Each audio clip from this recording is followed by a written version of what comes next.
Hey everybody, welcome to BSN Sports. I am Brandon Perna. Today we're breaking down the matchup between the Indianapolis Colts and the Denver Broncos. We do so through a point system I've created where I award the better position group a point, and at the end, we tally the points to see which team's going to win the game.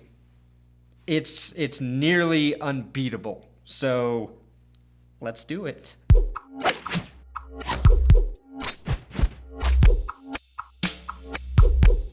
The Broncos are lucky the Colts are playing in Denver this weekend, as Denver needs all the help they can get against a team that has beaten them 8 out of the last 9 times.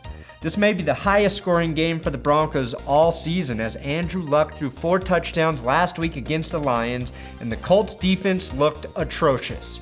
The Broncos get a half point here for home field advantage, which yes, I forgot last week, thanks for reminding me, and because they had extra time to rest with their Thursday night season opener. Gary Kubiak versus Chuck Pasquey Pagano.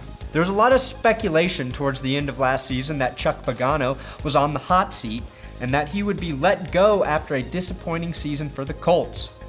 Turns out that was BS, as Pagano signed a 4-year deal, which was well-deserved, as coaching a team without a defense and their star quarterback is not an easy job for any head coach, especially when your general manager, Ryan Grigson, makes terrible personnel decisions. Pagano is a good head coach, but right now Gary Kubiak has the hot hand that somehow iced the ugly foot of Graham Gano at the end of the game last week. Kubiak was also able to coach his team to a Week 1 win, with the quarterback making his first start in the NFL.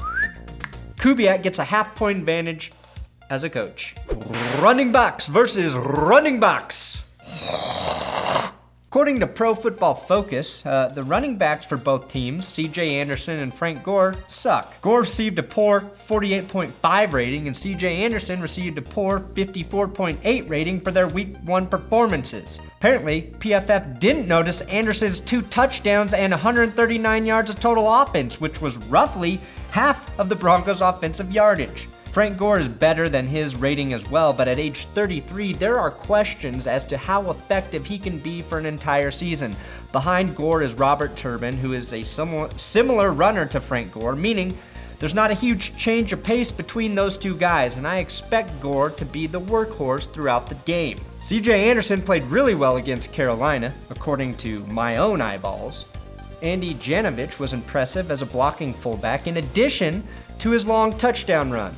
Now, we will see whether Bibbs or Booker gets more carries against Indy, but regardless, I give the Broncos a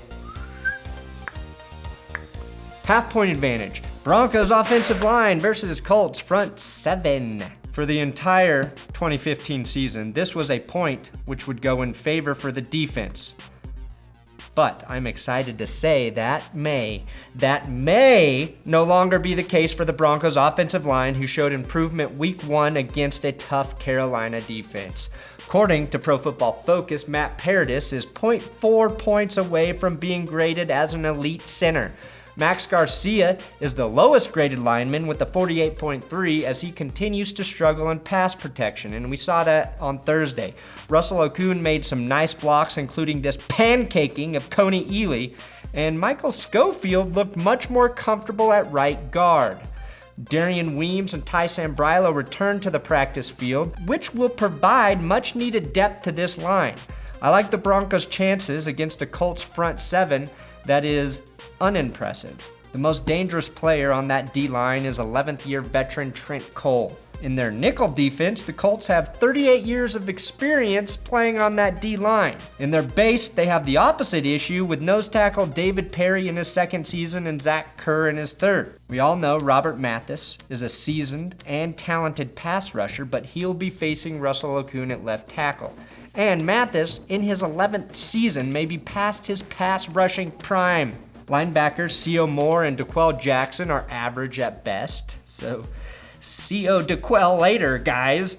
Again, DeQuell may be past his prime on the downside of his career. I'm going to give the Broncos offensive line a cautionary, very cautionary, 0.25 advantage. Even though they should dominate this matchup, it's only week 2, and we have a lot to learn about this unit. But this is a great test for the Broncos' front row giants. They need to dominate this matchup to prove they can help this offense become a consistent threat week to week. Real quick, if you're a fan of sports betting and want to win money on this game, check out mybookie.lv. Right now, if you use the promo code BSNVideo, they will match you dollar for dollar up to $1,000. mybookie.lv. Go now if you think you know who will win this game and you want to turn your money into more money. Broncos receivers and tight ends versus Colts secondary. Last week, I predicted that the Broncos receivers would have a field day with the Panthers rookie cornerbacks. But honestly, they played average. Emmanuel Sanders had 49 receiving yards, DT 48, CJ Anderson was third with 47, 49, 48, and 47 yards respectively. 3 red zone turnovers really limited the wideouts' production, and Luke Kuechly kept Virgil Green contained. If the Broncos' passing game isn't on fire emoji, so stupid. This weekend, we should be a bit concerned. The Indy secondary has been devastated by injuries. In fact, they had 10 defensive players listed on their injury report, including safety Clayton Geathers, who didn't practice as he was at the hospital seeing his child be born. I think it's very nice the Colts put him on the injury report, being very sensitive to the fact that his girlfriend's vagina will no longer be the same after giving birth, an injury that will affect both of them. Their star cornerback, Vontae Davis, is dealing with an ankle injury. Cornerback Patrick Robinson suffered a concussion against Detroit, and he probably won't play. Safety TJ Green, no relation to Broncos safety TJ Ward, has a minor MCL sprain. Safety Clayton Geathers, in addition to becoming a dad, has a foot injury. And corner Darius Butler returned to practice Wednesday after healing from an ankle injury. I have no idea which of these guys will actually play, but we know Mike Adams will play, and he's been pretty good at safety since leaving the Broncos. Demaryius Thomas is dealing with some sort of weird hip injury. Don't be surprised if Thomas doesn't play Sunday, as reports indicate his hip has been an issue all week at practice. Half point here for the Broncos as we still wait for this passing game to take flight. Colts offensive line versus Broncos front seven. The Colts, for all of their defensive issues, have a pretty good offensive line. Not great, but solid. Their best player is left tackle Anthony Costanzo, which will be interesting to watch as he has the task of blocking DeMarcus Ware and Shane Ray. Ware looked fast last week, much like he did at the beginning of last season. Indy's insiders, Jack Mehort, Ryan Kelly, and Denzel Good played well in week 1. Center Ryan Kelly is a rookie, so I expect Sylvester Williams and Darius Kilgo to do a better job at getting inside pressure this weekend. Denzel Good is a second-year player, and his name also serves the purpose of reviewing every Denzel Washington movie ever. How was training day? Denzel Good. How was flight? Denzel Good. How was Man on Fire? Denzel Good. The Broncos front seven got off to a slow start on Thursday. We really didn't see them get the pressure we became so accustomed to last year until the second half. I expect that to change this week. It has to change if they don't want Luck to have just one of those days where we go, Luck, why'd you throw so many touchdowns? Remember the Titans? Denzel Good. The battle to watch is Von Miller against right tackle Joe Reitz, who is the weak link on the line and is dealing with the foot injury himself. And if he can't go, Miller will square off against LaRaven Clark, or as his teams call him, That's So Raven, the rookie. The real thing That's So Raven is Von Miller has yet to sack Andrew Luck ever. I would bet $100,000 of Von Miller's money that changes on Sunday. Todd Davis played great on Thursday, leading the team in tackles. And I'm hoping to see Derek Wolfe make more of an impact at left defensive end, but he's been limited in practice with a crick in his neck. However, I'm cautious here because Luck has had success against this defense, and he can extend plays just as well as anyone in the league. I'm giving the Broncos front seven a 0.25 advantage as we wait for them to put together a full dominant performance. Colts receivers versus Broncos secondary. The equalizer? Denzel good. Darian Stewart was a madman against Carolina. He was all over the field making brain-smashing hits and putting the fear of God in the Panthers' offense. He'll need to be just as good on Sunday. The Colts, because of their QB, have a lot of passing weapons. The Broncos linebackers/safeties will have their work cut out for them with tight ends Dwayne Allen and Jack Doyle, who caught 3 of 4 Andrew Luck touchdown passes against Detroit. Second-year receiver Philip Dorsett appears to be a legitimate deep threat, and you have to deal with veteran T.Y. Hilton and the Count of Dante Moncriefco. That's a lot of playmakers to cover even for the Broncos secondary, who had their own issues in the first half against Kelvin Benjamin. Luckily for Denver, none of Indy's receivers are built like Benjamin at 6'5". Instead, they'll be dealing with speed. The Broncos get a 0.25 advantage here. John Q. Denzel good. Special teams versus special teams. No, I'm not gonna make you wait. The Colts have the advantage here. Full point. They have the best punter in the league in Pat McAfee, and arguably the best kicker of all time in Adam Vinatieri, who booted a 50-yarder last week. McManus didn't even get a chance to sniff the gooch because of turnovers, and Riley Dixon was average.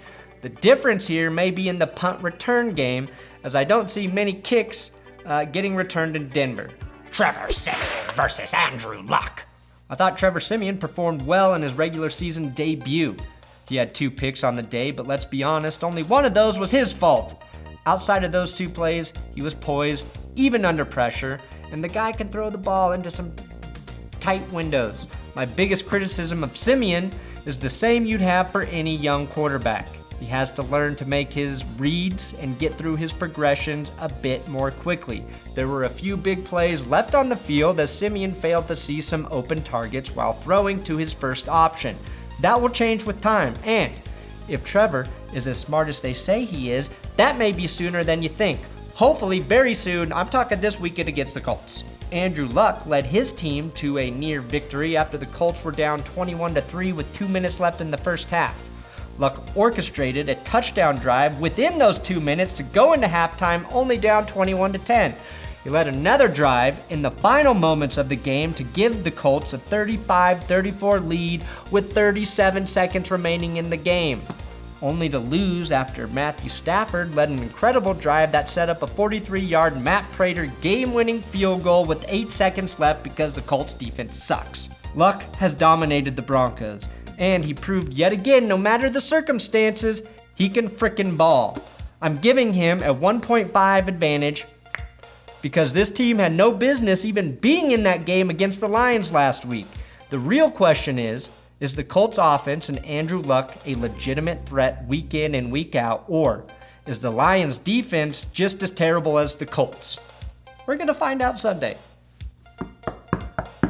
Here comes the big tally.